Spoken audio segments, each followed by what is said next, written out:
السلام عليكم حبيباتي عزيزاتي. انا جيت لكم اليوم ان شاء الله فيديو جديد غنديرو بايا بالطريقه الاسبانيه. عندنا هنايا انواع ديال فواكه البحر، عندنا لانغوستين، كروفيت، مخيون، الاخر عاوتاني ما عرفت سميتو هذا في المغرب حتى هو. هنايا عندنا الحوت مقطع طريفات، الابيض والازرق. المهم اللي عندكم جبدوه. عندنا هنا واحد طاسه نتاع الرز. انا عندي هنا الرز طويل، انا مامتي كيديروها بالرز المدور بومبا سميتو، انا كنديرها بالرز طويل كتعجبني. ضامه ديال البنه تاع الحوت. هنا ورقه نتاع سيدنا موسى لاوريل. عندنا هنا فلفله حمراء مقطعه، هنا بصله مقطعه مشلضه، هنا مطيشه محكوكه، طماطم محكوكه، انا هنا الابزار، فلفل الاسود، ملحه، فلفل احمر، لي بابريكا ولا التحميره. هنا زيت زيتون ان شاء الله باش نطيبه. وهنا ملون غذائي، اللي ما عندوش ملون غذائي، اللي عنده الشعره يدير زعفران شعره ولا الملون الغذائي غير شويه. يلا تابعونا نكملوا ان شاء الله. السلام عليكم، انا رجعت لكم حبيباتي. دابا غادي درنا مقيله، درنا فيها واحد 3 ديال المعالق ديال زيت الزيتون ان شاء الله. دابا غادي نشحروا فيها فواكه البحر اللي عندنا باش نقلعوهم ان شاء الله، ومن بعد غادي نديرو ان شاء الله الخيار وداكشي اللي باقي. غادي نخلطوهم.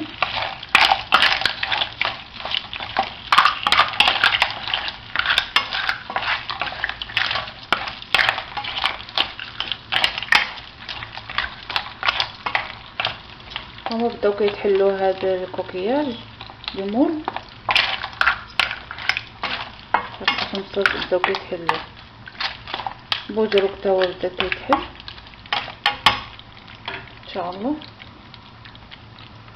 نديرو لهم مليحه، ما نكثروش حيت غادي نديروها قليله. غادي نديروها مع الخضره ان شاء الله مع الرز.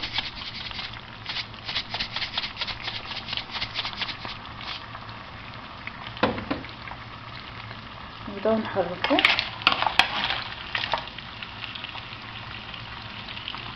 ان شاء الله. ملي غادي نقلعهم نخليهم يتحمروا واحد 2 دقائق ولا 3 يطلقوا البنه نتاعهم. نقلعوهم نحيدوهم من المقله، نديرو بصله تشحر وداكشي ديال الفلفله والباقيه.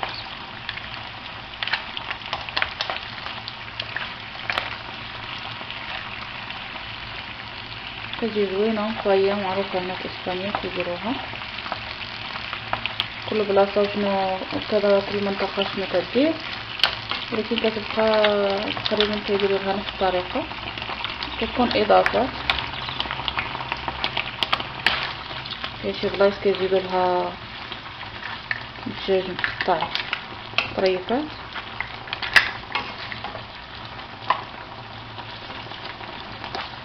ولكن هذه الخلطيه ديال الماريسك كتجي زوينه، كتجي بنينه. هما بداو كيتبدل لهم اللون هاد لانغوستين، ولي كتوحم سمت لينا.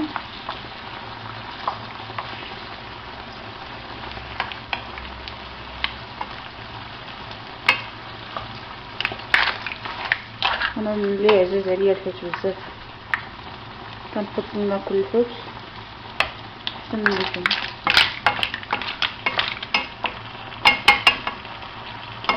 هما بداو كيتبدلوا لهادوك. دابا غادي نقلعهم نحيدهم من العافيه من الفلا.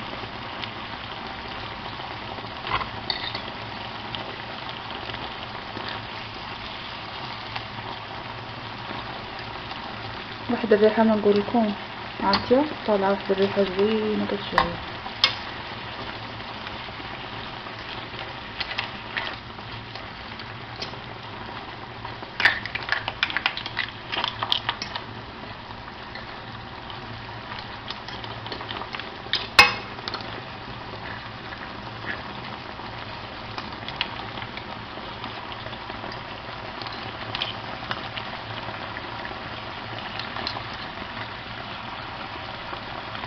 راني حايد الكروفيت واللانغوستين نزيدو عاوتاني حاجة شي ديال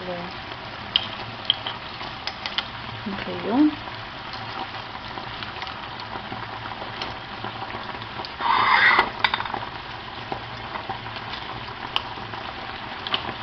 يلا هادو تحلو اليوم تحلو لينا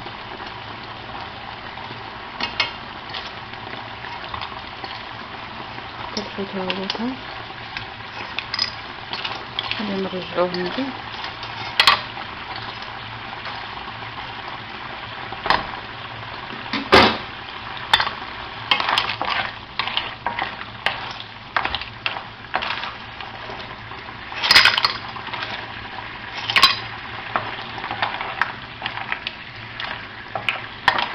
طلعت الدبابة هنايا كدار الحال.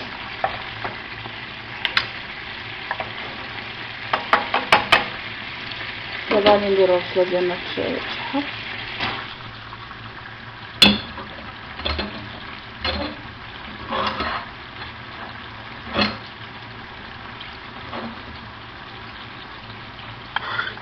هادو غادي نديروهم عن جانب.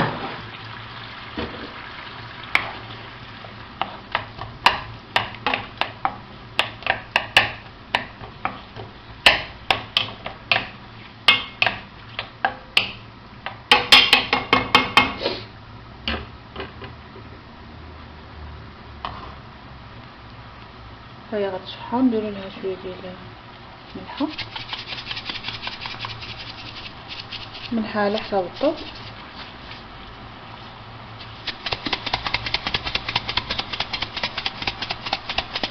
كاين اللي كيقللها كاين اللي كيزيد فيها شويه. نديرو شويه ديال اللوزه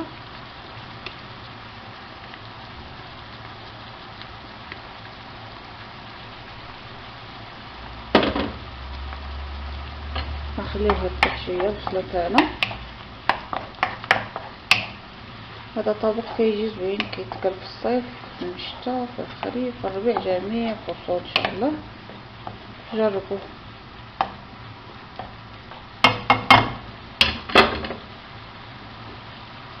نديرو فلفله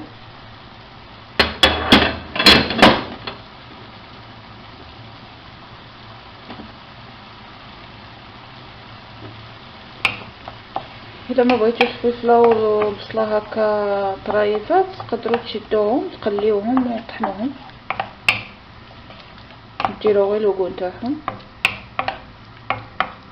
طحنوهم ان شاء الله وترجعوهم في المقلاة.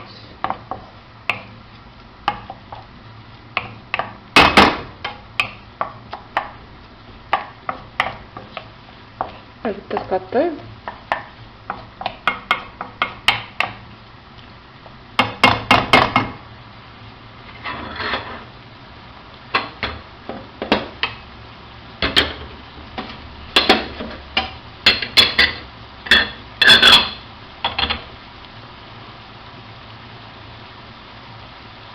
دابا غادي نديرو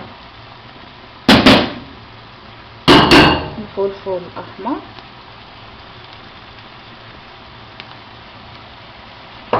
الكميه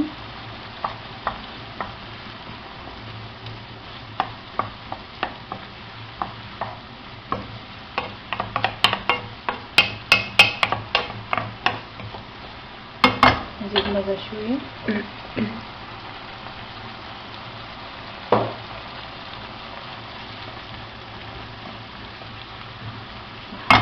طماطم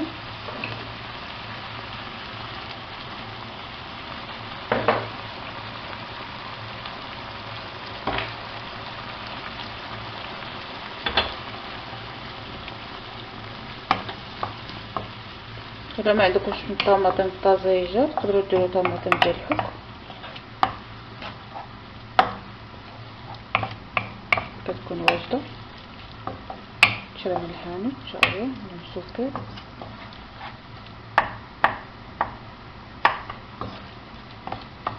دابا غادي ندير الرز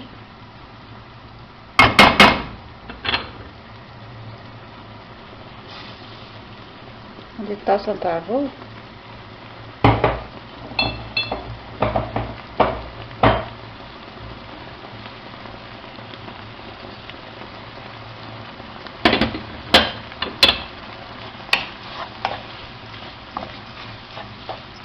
نقلبو معاها.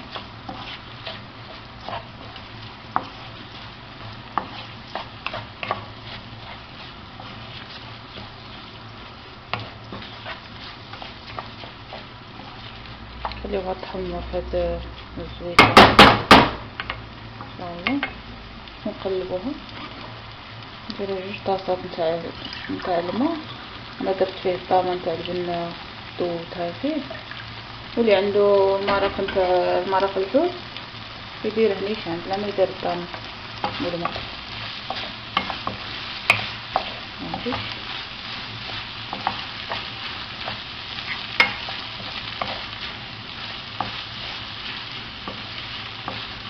واحد دقائق ولا 3 دقائق ان شاء الله يتخلى هنا.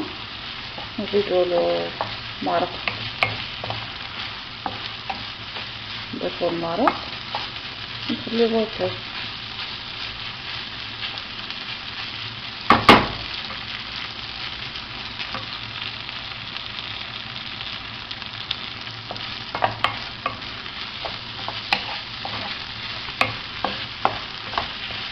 عليه نخلط،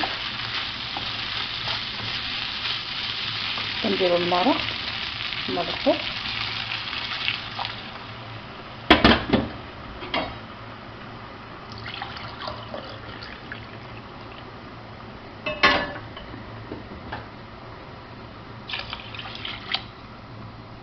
طاسة نتاع الروز، جوج طاسات نتاع الماء، وتبقاو تشوفوا عندكم ميزانكم. اذا شفتوه ما طابش ونشف لكم بزاف باش ما يتحرقش، زيدولو شويه ديال المرق ولا شويه الماء ان شاء الله. هاهو نخليوه هكا يطبخ. نزيدو الملون الغذائي نسيناه،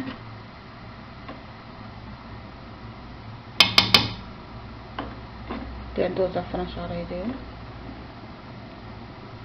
اللي ما بغاش الملون الغذائي.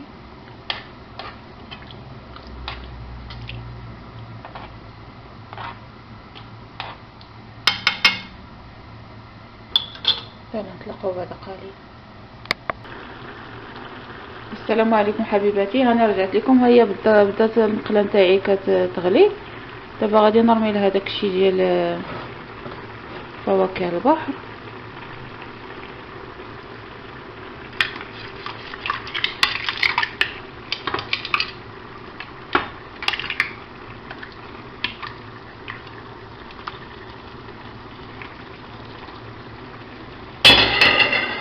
كنقادوهم